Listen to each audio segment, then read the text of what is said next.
Yo, what's going on, everyone? It's your boy Ben and JB from JBM Sports Media coming back with you guys with our Week 17 NFL reactions at this point. Yes, the 49ers and Bears are still playing. We're going to cover that in a video probably tomorrow, so stay tuned for that. But today we have the games that happen on Sunday and on Saturday, and we're going to go over that right now.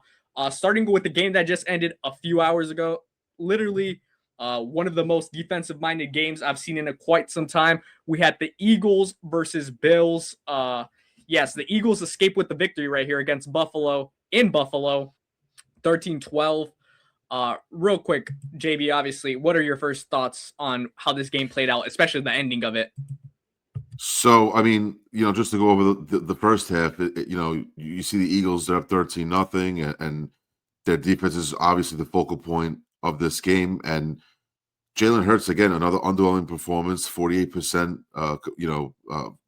throwing through the air with his completion rating, 13 of 27 for 110 yards. They only had 80 yards on the ground, so they only had 190 yards on offense. So you're thinking that the Bills are going to be in this game and they're down 2 scores. Then they come back and Josh Allen needs to make one play, literally just one play, and blows it. And it's just like, you give the Eagles defense props that, they were up the whole game and they put themselves in a position where they put the Bills in a spot where they had to go for 2 and they don't get it. And it's literally Allen played a great game offensively, gets them to a point where, like I said, they had to make one play. He has this, I think it was Shakir, wide open in the back of the end zone, and he just didn't make a good enough throw. And again, how many times are we going to see this from Josh Allen, bro? I mean, every time he gets to a point where he has to make a big play to win a game, I feel like he just drops the ball. You're not wrong. Absolutely not wrong at all. Watching that, I immediately thought in my head, yes, I know that they missed the extra point previously on the previous touchdown. I thought that they were going to still go for that extra point with this touchdown. Obviously, there was like 5 seconds left. They did the little tush push with Allen. Everything was good. I was just surprised that they did go for 2. I understand they missed the extra point, like I said. But at the end of the day, I feel like taking that game to OT, you know that the Eagles aren't doing nothing offensively. In the second half, they only had 18 yards on That's a offense. great point. Yep. Take Yep. take that to OT. You're at home in Buffalo. I think that would be a momentum boost that they would obviously have used, whether it's receiving, whether they would have played defense and got the ball back. I would have favored them in overtime. The fact that they went for 2, and yes, Shakir was wide open. That's just a bad miss by Allen. There's no other way to put it. It A bad is. miss by It Allen. really is. And if you look at it, I know he started screaming afterwards. That's one he wants back. Absolutely one he wants back. If you look at the implications of this game now, the Eagles are now still at a chance with this victory for the 2 seed in the NFC. They can't get the 1 seed, but they still have a chance for the 2 seed. And if I'm going to pull it up really quickly because we were talking about it before we got on the air. The Bills fall all the way from the 5th seed to the 7th seed. And I think that's obviously something to look at. Right now, they would be matched up with the Patriots. We're getting into the seeding a little bit afterwards. Obviously, there's still a week of football left. But when you look at that fall off from going to 5 to 7 and now having to go to Foxborough, that was an intense game they played a few weeks ago.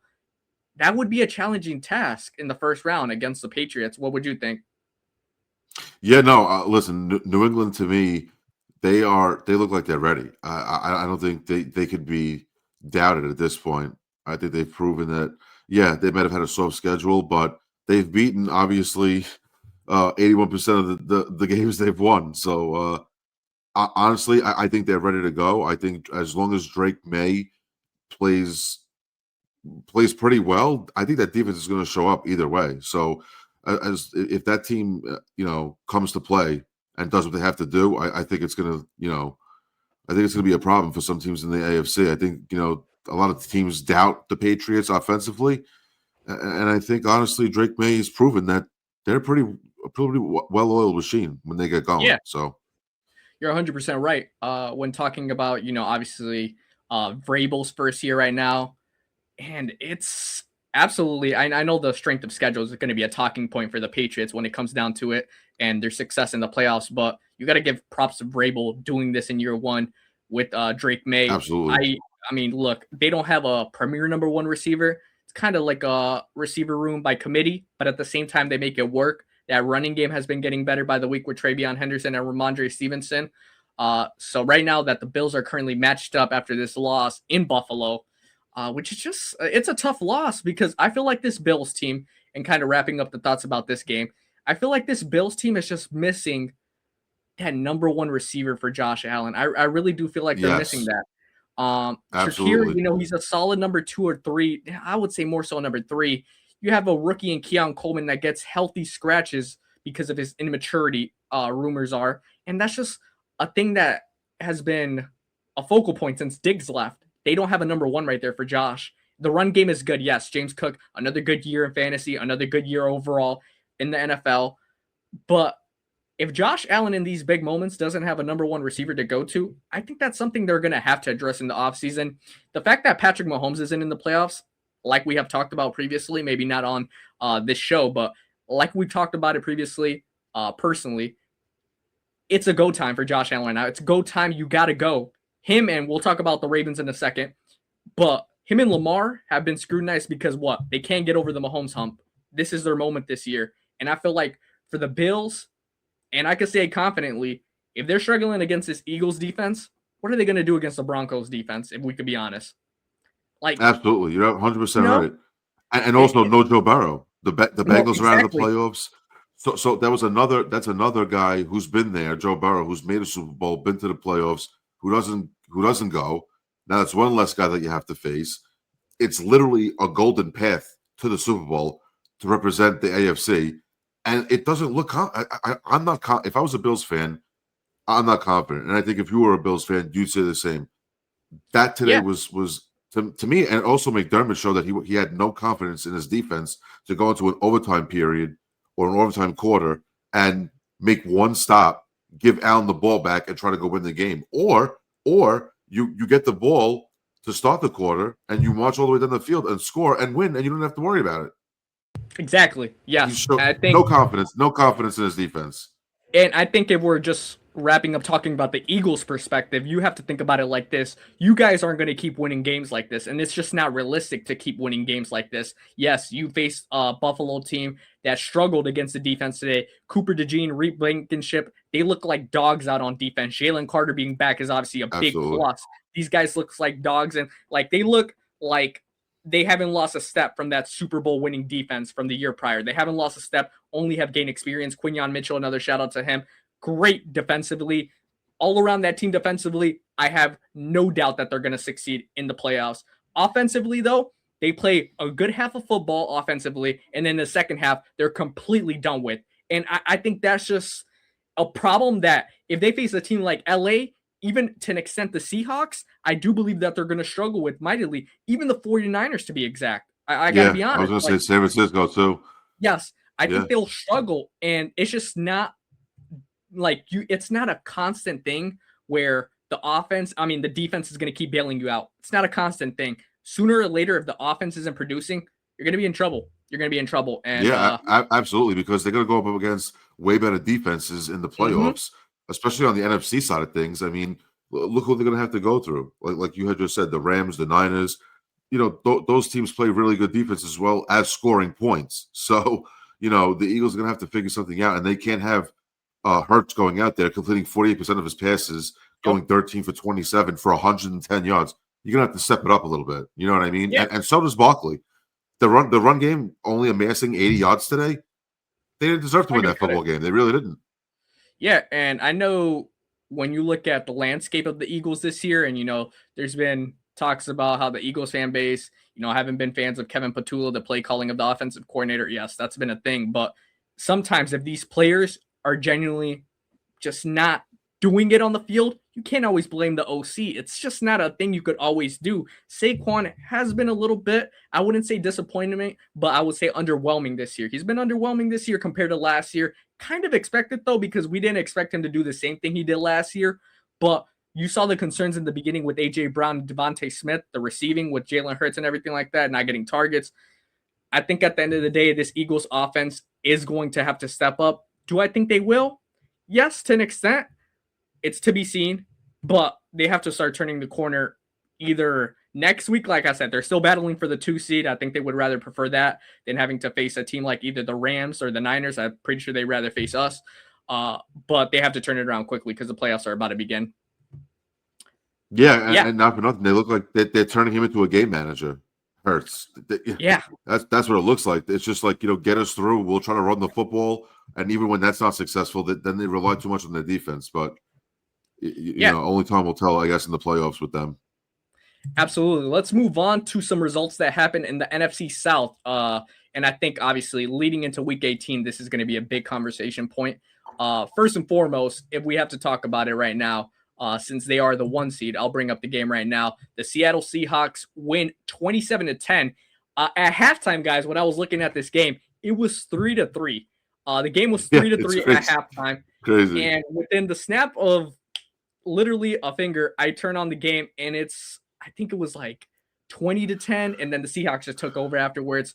The Panthers in the second half couldn't get nothing going. I don't know if you watched a little bit of this game, JV, but it was tough. I did, and not for nothing, kudos to Seattle's defense. They showed that they can really get tough when they have to, and you could tell how sometimes the inexperience on Carolina's part when they go up against a good defense on the offensive side of the football, they do get a little flustered and outmatched, it looks at times. But for Seattle, it just also shows that offensively, even when Sam Darnold doesn't have it going, really, he didn't have his best performance today, but they ran the football for 165 yards today. So, I mean, when you do that collectively with the backs that they've got there, and I believe Charbonnet had 2 touchdowns as well, they could pick up the slack with the run game and have Darnold kind of just navigate through and make big passes when he has to, and he doesn't have to have a phenomenal game through and through. Their run game can pick it up, and then, like I said, their defense can make plays on the defensive side of the ball, and they're a really well balanced team. Yes, and now the Panthers moved down to 8-8. The Seahawks right now are currently in position of the 1 seed. If I could pull it up real quick, yes, they are 13-3. The Niners are playing right now. I think they're up on the Bears, 14-7 last time I saw. The Rams, I'm pretty sure they're out of contention for the 1 seed and the NFC West with the Seahawks victory today. Just kind of talking about it more so as a perspective, like on the Seahawks, I think this was an incredible win. Obviously, the Panthers at this point are still battling for a playoff spot to win the NFC South. None is a tie, by the way. 14-14. 14-14. All right, cool. So we'll see how that game ends up. We'll talk about it tomorrow, like I said.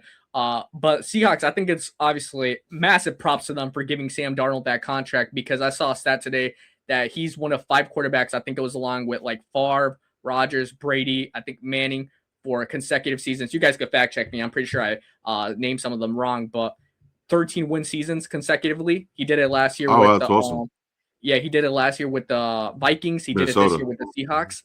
I think it shows you that they bet on a guy like this. They gave him a contract, not that heavy of a contract either when you look at it, and it's going to pay with them possibly getting this 1 seed. I think at the end of the day, I'm feeling pretty confident in the Seahawks right now, and just that offense with JSN, the tight end Barner as well.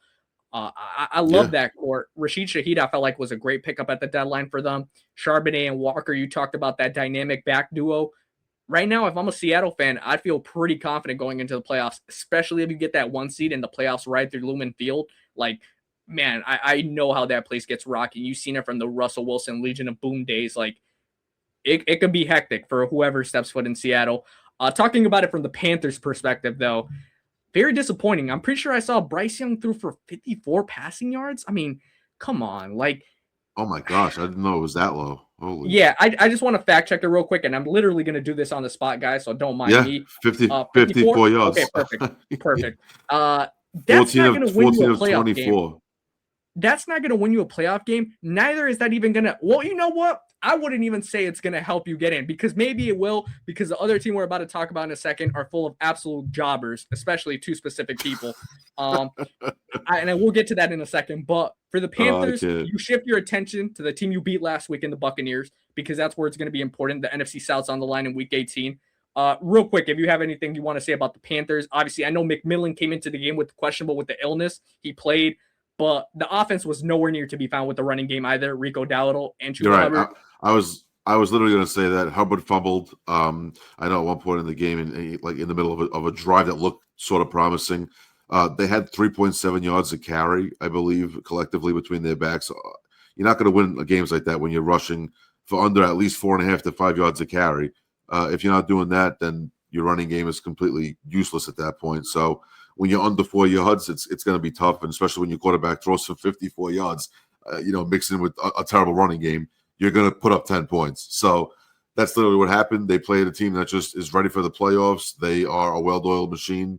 They are primed to make a run. Honestly, I think they go up very well against the Rams, the Niners, the Eagles. I think they go up well against, your Green Bay Packers as well. I think Seattle could really go up against anybody, including the Bears too. I think they just match up very well against these bigger NFC teams that are going to be, headlining the playoff picture. So, like I said, shout out to Seattle again. But this just goes down to inexperience in trying to win big games. And now next week is another big game for them for the division, literally. Let's talk about another disappointment. And I really feel like this is the disappointment of the week. Well, there's two. This is the disappointment for me. Another loss to the losing streak they're currently in. And yes, I'm talking about the Tampa Bay Buccaneers handing Quinn Ewers his first ever career win. Miami takes the win. And, I guess they're the team of Florida this year because, in vengeance, I guess, because I know they don't have a winning record or they don't have a better record than the Buccaneers. But at the end of the day, they did beat the Buccaneers today, 20-17. JV, I'm going to let you take the floor. What are your thoughts on this game? I'm sick. You know what? Baker Mayfield, man, he had like this epiphany when he went to Tampa Bay. It looked like he turned his career around. He's been really good. It looked like Tampa Bay found their quarterback, considering it was the post-Brady era and that they had won a Super Bowl and Brady leaves. What are you going to do? Are you going to draft the quarterback? Are you going to find a veteran? They go out and they sign Baker Mayfield, which looked like one of the more genius moves that their front office could have made because it looked like it was a really good match. And this year, it looked like it was, starting well. And there was 7. I believe it was 7-3 at one point. I think they were. They started off 5-1. I think maybe. Yeah, they started off 5-1. I think they were at least 7-3, and they had and the games that they've lost. I mean, to the teams that they've lost, the Saints losing to the Panthers a few weeks ago. Now against the Miami team that couldn't get out of their own way just a few weeks ago, benching Tua. They are in a world of trouble themselves. They may fire their head coach. You go out and you lose to this team, and 20-17 looks like, did they lose on a last second play? No, they literally that score is a complete. It's a facade. It doesn't actually show what actually happened. Exactly. Okay, so Baker Mayfield to me is a bum this year. The last 5-6 weeks, he's been an absolute bum. There's no other way to describe it. I mean, there's no other way to describe it. This team has literally, I don't even want to get to Todd Bowles. That guy looks like he's just, is he even paying attention out there? Exactly, bro.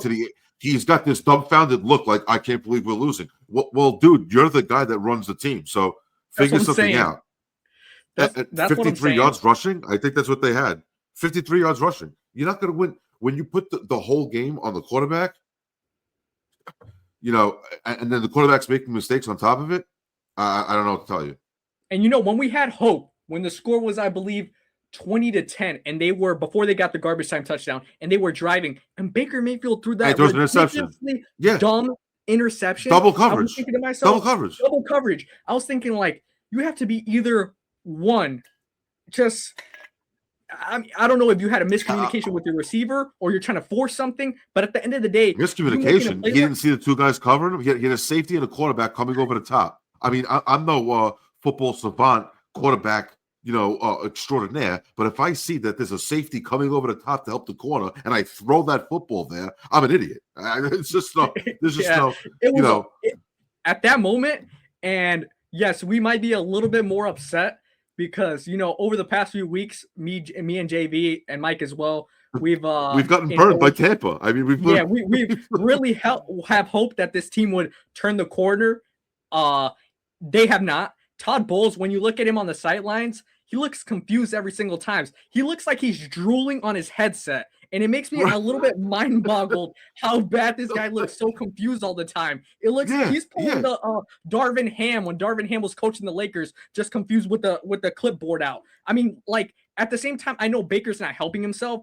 And then to top it all off, when he fumbled and Bradley Chubb just literally wrecked him so bad, man. It was it was literally, and Bowles is looking like like we'll get it next time. Next time, like how many more drives can you endure without scoring? I don't know. The Bucks really, and I don't even think Ibuka had a catch till like the second quarter or like the late into the second quarter or even the third.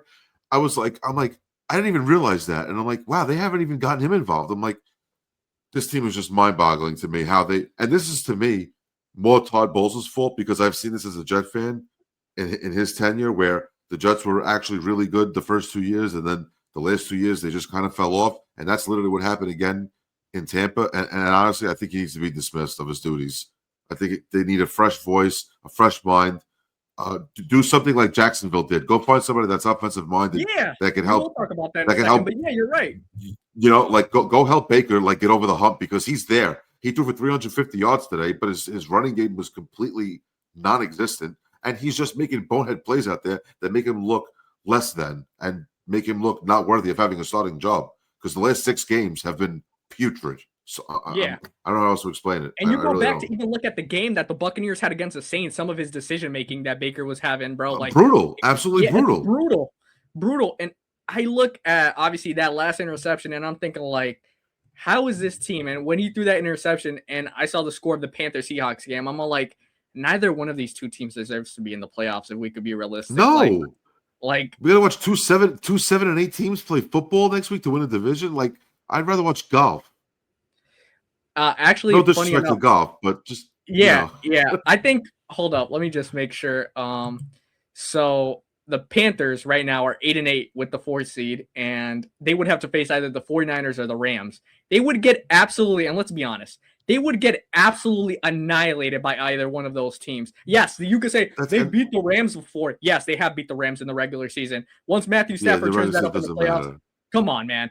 The 49ers would absolutely wreck these guys. I got to be honest. They would wreck these guys. Absolutely. I don't care if that game is getting played in Carolina, South Carolina, North Carolina. It doesn't matter, bro. It's almost like a bye week. At that point, it's like a bye week for any team. That's like a walkthrough. The Buccaneers are 7-9. They're 7-9. They would win next week and be 8-9 and get into the playoffs with a losing record. Come on. And win a division. That's how bad the NFC South is right now. Brutal. It's brutal. And if and Loki looking at it, you know what? Shame on the Falcons too. Shame on the Falcons too for not stepping up and fixing their defense and getting some help because they're just another organization that's going to waste Bijan. Yeah. And the most impressive team in the NFC South the past few weeks has actually been the Saints. That's a real conversation people want to have. I know. Because at the end of the day, this Tyler Shoka guy, I disrespected him too. I'll be honest. I disrespected that guy. But he's actually been balling. And we got Chris Olave and Twitter saying he should be Rookie of the Year. And that's how you know. They've won 5 in a row. Yeah, once you get the culture shifting around like that, the Saints, Kellen Moore, obviously previous offensive coordinator of the Eagles, he's shifting it around. I can see where stuff is starting to turn for the Saints for their foreseeable future. I'll throw the question out to you guys. And I'll put it up here. Who wins the NFC South? We'll talk about it as the week goes on. We'll have a prediction video and everything like that, especially for I know I'm about to talk about the team that destroyed my team in a second this past Saturday. But who wins the NFC South for you guys? I mean, JV, right now, I know we're not going to get that much into it, but if you had to pick favored in Tampa Bay next week, Tampa or Carolina? You know what? I'm gonna say Carolina. I think there's gonna be less stress. You know why? Less stress. Carolina was not a team that everybody saw to even be in a position like this. I think they're a young team that's going to get better, and I think they could, be in a better position maybe next year to maybe solidify a spot where they're not, playing the last game of the season for a spot. I think maybe they'll shore it up next year. But the Bucs, to me, there's so much pressure on the Bucs to win this division because they should have won the division hands down a few weeks ago and not win it on the last game of the season. And the fact that they may get in as an 8-9 team is just diabolical to me. But I'm going to go with the Panthers. I really think that there's less pressure. They're going to come out, I think, with a lot more intensity, and I think they're going to win the game. Yeah, I think you are absolutely right. I think if I had to pick one at the moment, I would go with Carolina. I feel like they're kind of playing with house money at this point. I mean, the fact that they're 8-8, still a successful season, however you look at it. Absolutely.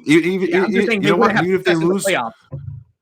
Right. And you know what? And even if they lose and they go 8-9, they could say, you know what? We fought for the NFC South on the last day of the season, and we weren't supposed to be in that situation.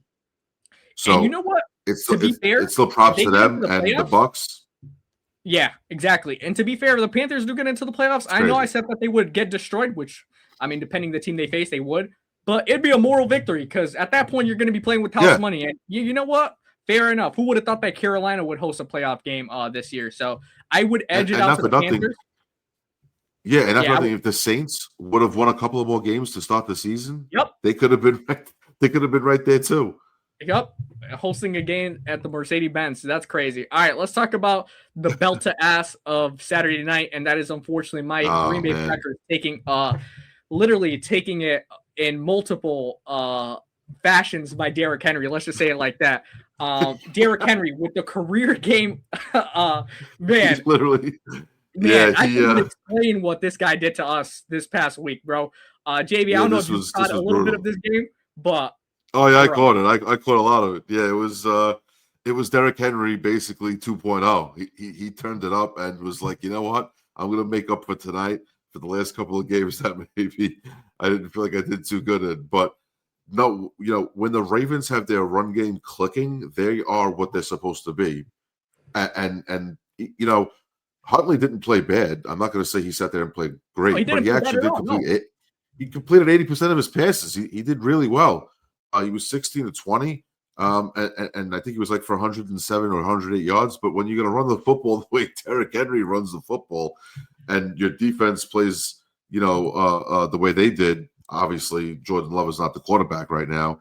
But shout out to my man Malik, bro. He looked really good. Like we were talking about it. He looked absolutely phenomenal. I mean, he was not the reason they lost that game. I mean, I don't think. But not for nothing, the defense looked kind of scary too. The Packers defense. If they're not going to be able to stop the run, what's that going to be for them in the playoffs moving forward, bro? Let's look at this real quick. Let's get into these details. Derrick Henry's historic night in Green Bay. This is sounds crazy. Like Derrick Henry's historic night in Green Bay. It sounds like kind of a rated R. His career. It's something his career stats, by the way. Exactly. Like, bro, you would see his career stats in Lambeau. Yeah, 4 touchdowns, 36 carries, career high. 4 touchdowns, ties career high. 216, top all time now in rushing yards. 7th career 200-yard game, most in NFL history. King Henry. He may be a top 3 NFL back of all time. This is the type of shit excuse my language. This is the type of stuff that they put on your grave when you pass away. Stats like this. Yeah, stats like this. If you would show a picture of who was there, I'd say, "Oh, this guy's in the Hall of Fame." I mean, what are we? What are these numbers? Look, like this someone did that. By him. I think, regardless of how you put it, that's diabolical, bro. Yeah, it really is. We got destroyed. Kind of talking about it more so in a Packers perspective. I know people kind of prefer to hear that from me. I'll get JV's input as well, but I think losing this game, we didn't lose it because of the offense. Yes, we had 2 real turnovers, 1 on 4th down, which I wasn't a fan of Matt LaFleur's play calling right there. But at the end of the day, I do feel like what the Packers did offensively with Malik Willis was good. It was good. And matter of fact, it was great. 24 points. I thought Malik Willis, obviously, we had that drive going when it was, I believe, 24 to 34, I believe it was. Or, yeah, I think it was 24 to 34. And Malik Willis was driving with, I believe, 6 minutes. And he hurt his shoulder. He had to go to the locker room. And as soon as I saw Clayton Tune come in as our backup quarter or 3rd string at this point, the game was over. This guy might be working at Wendy's next year, if we could be realistic. This guy is an absolute jobber. I think he's going to. He may be, if he's not on the practice squad, he's definitely going to be at Wendy's frying up some nuggets for the fans. Yeah, so bro. I'm not sure what's going to happen there.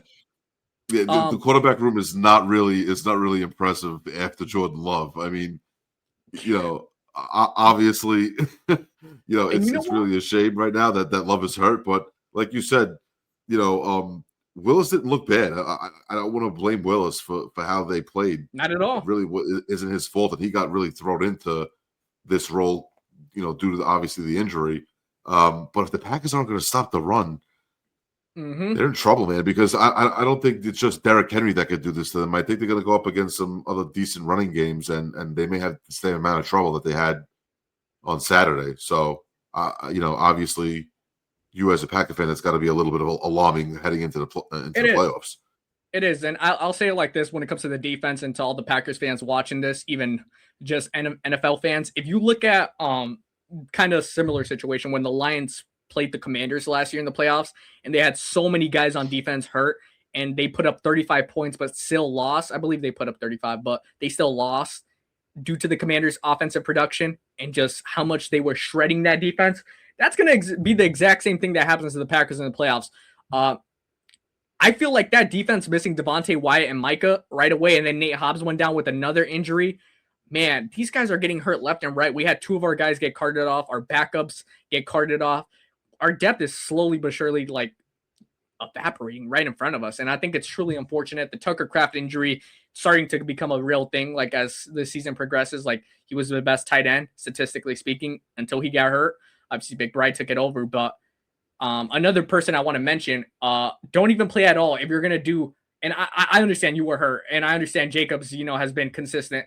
4 carries for 3 rushing yards, my boy. Yeah, I saw that. What's going on with that? I mean, My boy, if you have a knee injury, if you're going to have that, don't even play. Don't even play. Don't even play. Yeah, come on, man.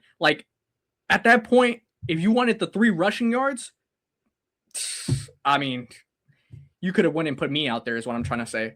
At the end of the day, like I said, could you imagine how many more points you think they could have scored if their run game was there? Because, yeah. Like I said, Willis threw for almost 300 yards, I believe. I believe he threw for 288, I believe was the final number. Yes. And then they only rushed for, I think they rushed for under 100 yards, the Packers. So could you imagine if Jacobs has a night like he's supposed to have, if he's maybe not banged up or whatever the case was? If the Packers run for 130, 140 yards, this game may be 44-41. Maybe they win by 3. Maybe they put up 3 or 4 more scores.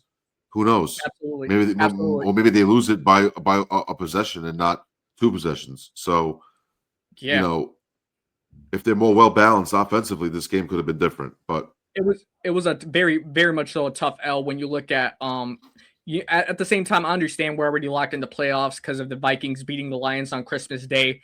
We're not even going to talk about that game, but that was something else. Look, I know that we're already locked in as a 7 seed. We can't get any better. It would have been nice to still been actively, possibly in the hunt for the division. Technically, if the Bears will lose today, we would have still been taking this to week 18 where it could have been a possibility. Now we're just kind of going to rest our starters this upcoming week, which I think is very important. Don't let injury that happened to Christian Watson in week 18 last year where he tore his ACL. Don't let that happen again. So just rest the starters, be safe, and just, a lot of precaution because we're already losing a lot of guys. Shout out to the Ravens, and, we'll talk about that right now because, yes, the Pittsburgh Steelers lost to the Cleveland Browns today. I said there was 2 technically jobber teams. The Steelers, unfortunately, lost to the Ravens. I mean, not to the Ravens. Well, they probably will next week, but we'll get to that in a second. The Browns beat the Steelers. It's Shador time, baby. 13-6. What you think about this one, JB? Listen, the Browns defense is really good. I mean, I know that the Steelers were banged up, and they also are missing DK Metcalf, due to suspension. But like I said, they really get after it, man. They do get after the quarterback. They make the quarterback pressured. They'll make a quarterback sometimes, feel uncomfortable and maybe make bad throws and make throws that are forced. When their defense is clicking, they could do all those things. It's really their offense that is what you're worried about, and how Shador is going to handle some situations. But they did what they had to do today. They let their defense control the outcome of this game really, and they put up enough points to where they were able to control the run game and control Aaron Rodgers as well. Rodgers couldn't get it going. They had a drive that they got down into the red zone, and the Browns made a play on fourth down. On a back of the end zone play. I think Rodgers tried to make a back of the end zone throw, and it was just broken up. And it just showed how their defense, when they're clicking, is a top 5 defense in the AFC, honestly, and maybe in the NFL. I know Myles Garrett is looking for the sack record, and they are a vicious defense when everything is clicking around them. You're absolutely right. I think the Steelers right now, they're in deep trouble. They're in really bad trouble. Yes, they don't have DK Metcalf again next week. One of their tight ends, I believe, who was it? Washington, I believe. He broke his arm in this game. That's another loss. I know they're probably going to get TJ back for next game. It's looking like that. But I'm very concerned about the Steelers offense. I very much am. Calvin Austin, hamstring injury, another receiver weapon. That's questionable. Man, I think the Steelers are in really bad, deep trouble. And I feel like the momentum that the Ravens got after beating our ass on Saturday night, they're only going to lead that to next week. And I think they're going to use that to an advantage. And not for nothing, 2 or 3 weeks ago, I would have picked the Steelers to win this division. I felt like the way they were playing, they looked like they were kind of clicking. It looked like their run game was getting a little bit more consistent on the up and up. It looked like they were starting to trend in the positive direction. And obviously, if Rodgers is turnover free, they usually play good football and they'll win games. Now, fast forward those 3 weeks, I think the Ravens are going to win this division now. Honestly, I think, like you said, the momentum is just in their favor. I think that they'll come out and run the football, which is what they do best. And if their defense, to me, which is better than Pittsburgh's right now, I think if they make couple of key stops early in the game and they score right after and put their offense in a good position and they actually do score, I think Pittsburgh's going to have a hard time playing from behind. And I think the Ravens are going to win this division next week, to be honest with you. Yeah, I think the Steelers are in a position where they have really let this one go. I think they had the division locked up. I know they were hoping that we would help Rodgers out on Saturday night. Unfortunately, we did not do that at all. And the Ravens took over, and they looked like a team that was desperate in that game and a team that were hungry in that game. And straight up, now thinking about it more so, going back into the Packers aspect for a little bit, it's just the Packers also, in a way, didn't look hungry defensively. And I feel like that's what I will give 100% props to the Baltimore Ravens. They looked like they were fighting for their season, and they needed help from the Cleveland Browns. They got it. And now, like Harbaugh said, just give them a chance in the dance, and the rest could happen. Yeah. Like, it's truly. I think the package just felt overmatched. I think at one point they knew Henry was just going to be too much for them, and it kind of just sucked the soul out of them, to be honest with you, at that point. But this could be a problem moving forward, like you said, in the playoffs. And not for nothing, I would not be. I know you don't want to hear this, but I would not be surprised if a team like the Ravens or the Green Bay Packers are facing first-round exits early. I think the Packers more so, like, with all the injuries they've suffered this year, I think they kind of are set up in a way that we're kind of anticipating an early playoff exit at this point, which is reasonable. Like I said, I think it's unfortunate with UX before the Broncos game after we beat the Lions. I think it was, after we beat the Bears in Lambeau. You're thinking, all right, this could be a Super Bowl contending team. You lose Micah. Right. You lose a lot of key guys. Now you're looking at a first-round exit. It just shows you how quick the landscape in football could change within the matter of a week or two. So I think the Ravens, it's kind of like going to be interesting. Like, for me, do they start Lamar next week if he's 70 to 80% healthy, or do they run it back with Huntley? I mean, I think if Lamar is not at least 90% healthy, they run it back with Huntley. And I think like I said, I think their offensive scheme is going to be the same. Run the football until the cows come home. Honestly, I think they're going to have maybe a 30 carry night for Henry. I think they're going to really have to call on him and try to bring the division home that way. If Lamar says, hey, I'm pretty much 90%, I think they'll say, you know what, we're paying you the big bucks. Go win us the division. Yeah. Go win us this game, beat Pittsburgh, and show the AFC that we're ready to go. But personally, if he's, like you said, 60 to 70%, is it worth risking him getting hurt or Lamar having a bad game due to the fact that he's not close to 100%. And then again, all the blame would go on Lamar for coming back and trying to win a big game, and he can't Not get it doing it, yeah. done and not doing it. But is it because he's injured? So I guess they're going to have to answer that question as the week goes on and it gets closer to Sunday. But if Lamar's not, like you said, close to 90%, I think you'd have to sit him down and go Huntley again. Yeah, and I think you're absolutely right. I think if I had to bet my bottom dollar, I think that Lamar is going to play in this game. I think he knows the predicament that they're currently in. Obviously, being in Pittsburgh, it's going to be rowdy, knowing that the division is on the line. Absolutely. I think Lamar will play, but if he is not at least 80% healthy enough to play, don't even try it. Right. I think that'd be a way that you could very much end your season. I mean, I think the Steelers beat the Ravens a few weeks ago, if I remember correctly, in Baltimore with Lamar healthy. So I know this is a different predicament. There's another stake, a big-time stake, which is the AFC North on the line. So think about it like that.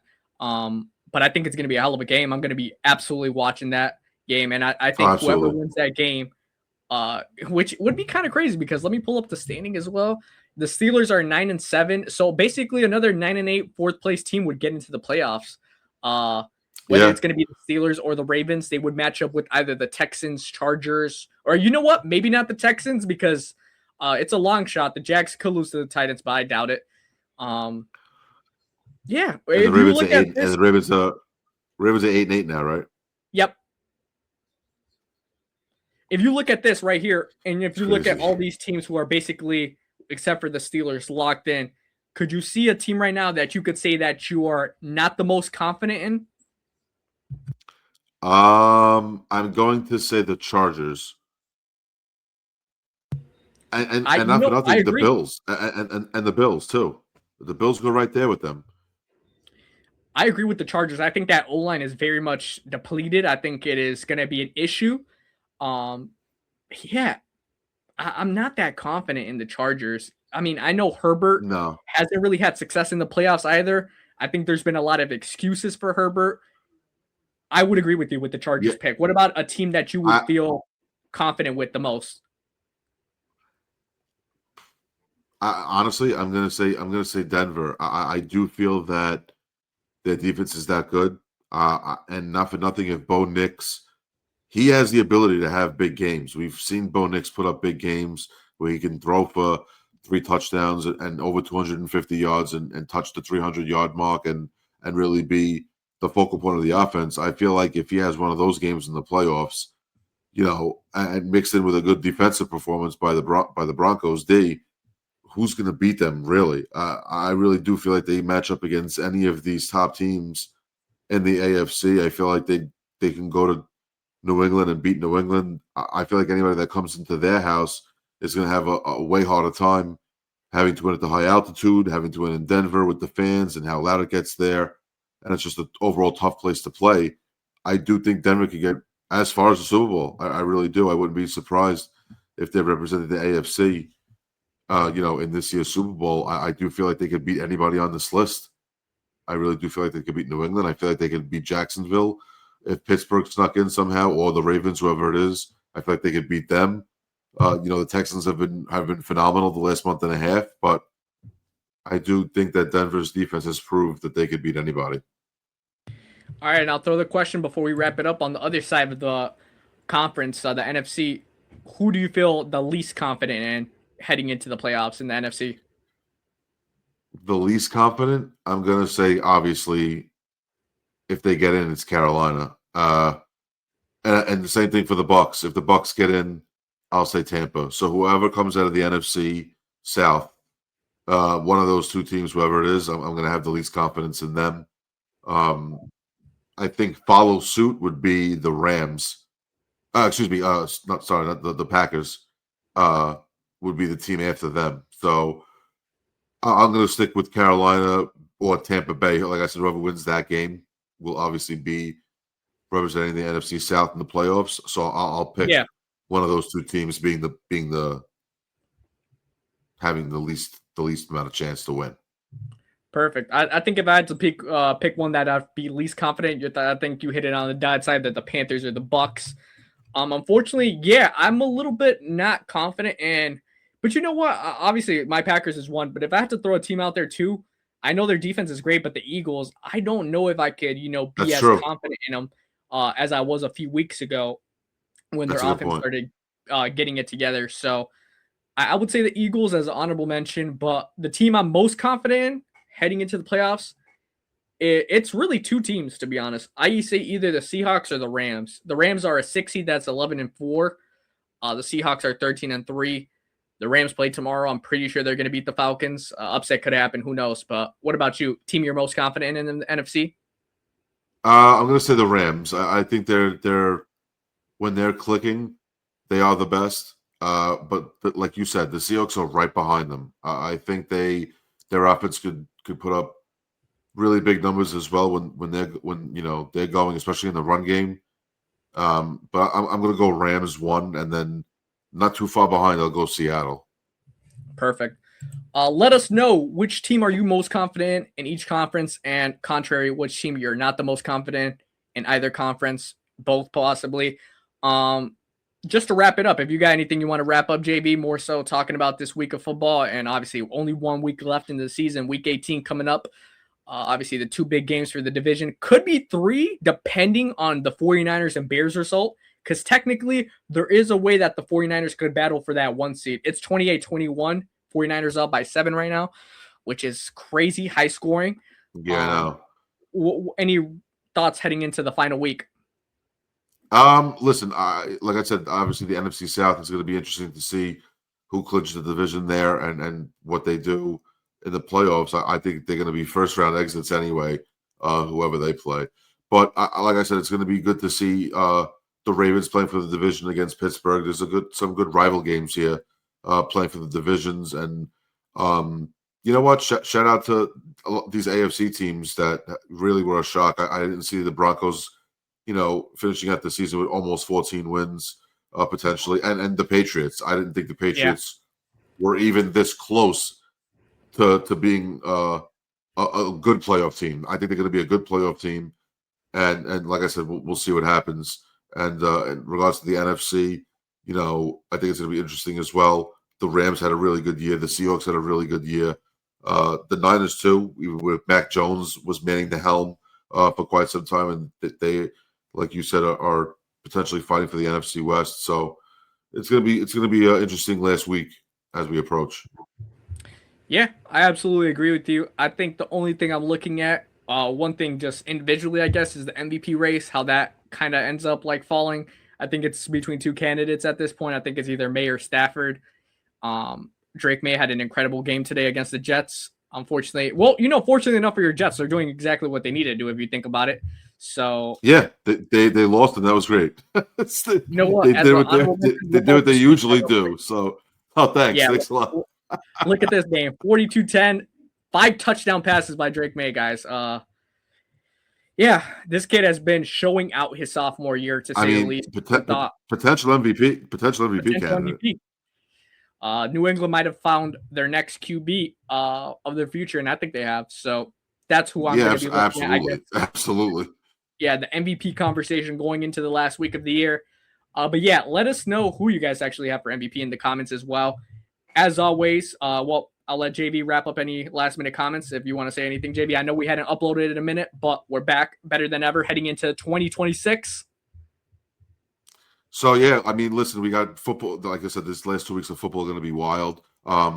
We thank you for rocking with us, as this is probably not the last show of the year. We're probably going to be doing something tomorrow. Like I said, we'll do a review, like Brew had said, of the Niners and Bears.